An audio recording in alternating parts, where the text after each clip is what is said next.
Ito si Kuya Alex. O, pitasan mo na nga Kuya Alex. Pitas. Yun, napitas na. Ayan, hinog na rin. Maghihinog na rin to isa. O, ito. Ang ganda ng pagkainog ng papaya. Ito pa.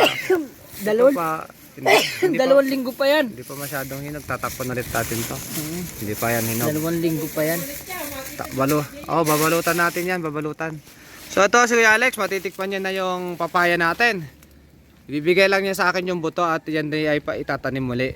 Ayan. So, ang ganda ng pagkainog niya, Kuya Alex, ha? Ganda ng pagkainog na. Yung kabila lang ang medyo damage ng konti.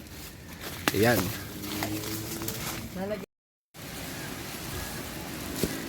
Iyon, no? Yun. So, kinukuha natin tong bunga ng papaya natin. Ayan. Dito po yan, sa likod. At ilang hinog na ito na bunga ng papaya natin. Ayan, ang ganda ng pagkahinog niya. Yan. So dito yan, ano. At meron pa siya mga bunga. So nyo kikita, napakaganda ng pagkahinog ng ating papaya, ano. Ayan, no. Ayan. At ikutin natin. Ayan. So sariwang sariwa. Dilaw na dilaw ang ating papaya. Ayan.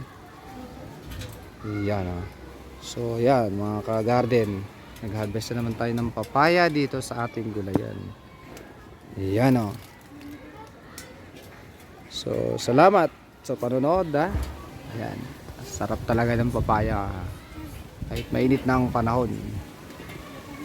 Ayan. Good day.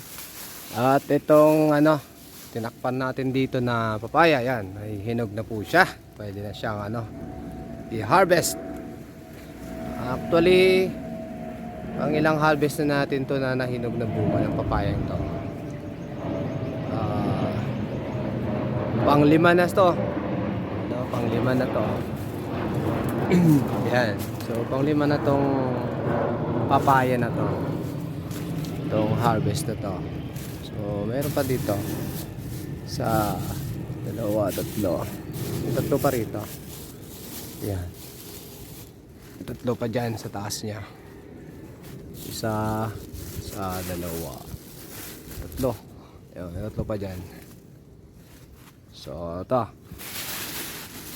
pitasin na natin to. At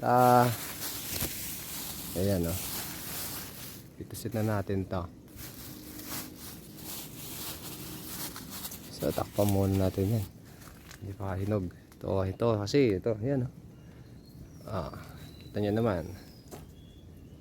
Hinog na siya. Ayan, So pitasin na natin siya.